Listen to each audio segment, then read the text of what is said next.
Bonjour à tous, c'est un nom bien connu des forces de l'ordre. Kevin W est de retour devant la justice ce vendredi. Il comparaît cette fois-ci devant la cour criminelle de Lons-le-Saunier pour menaces et violences conjugales habituelles aggravées. En 2022, il avait notamment crevé l'œil de sa compagne avec une fourchette. Pour rappel, il est connu pour son évasion spectaculaire de la prison de Dijon en novembre dernier. Il avait été arrêté le lendemain.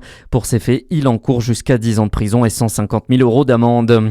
Lui pourrait perdre l'usage de son œil. Mardi dernier, un policier chalonné a été blessé à l'œil droit par le tir d'un manifestant lors de la mobilisation des agriculteurs à Strasbourg. L'homme a été hospitalisé en urgence sur place. L'auteur du tir, quant à lui, a été placé en garde à vue. Pour rappel, des heurts avaient éclaté cette semaine devant le Parlement européen lors de la contestation contre le traité de libre-échange avec le Mercosur. Près de 5000 personnes étaient présentes. C'est un samedi qui s'annonce compliqué pour les usagers des transports à Besançon.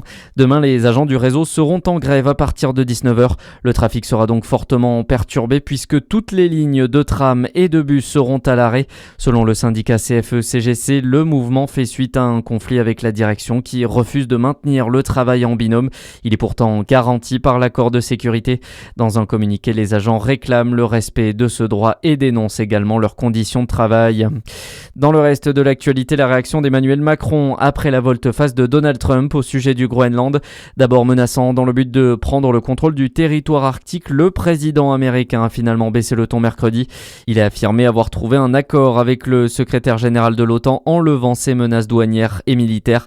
Résultat de la réponse ferme de l'Europe, a expliqué hier soir Emmanuel Macron à Bruxelles avant le Conseil européen. On a commencé la semaine avec une forme d'escalade, des menaces d'invasion et des menaces tarifaires.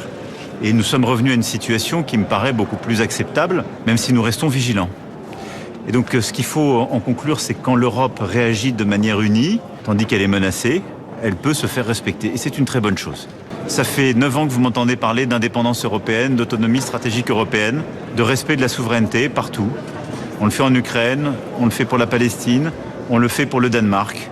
On entend que la France soit respectée, que l'Europe soit respectée. Et l'Europe qui avait notamment annoncé son intention d'activer l'instrument anti-coercition contre les États-Unis, une série de mesures qui auraient eu un impact important sur l'économie américaine.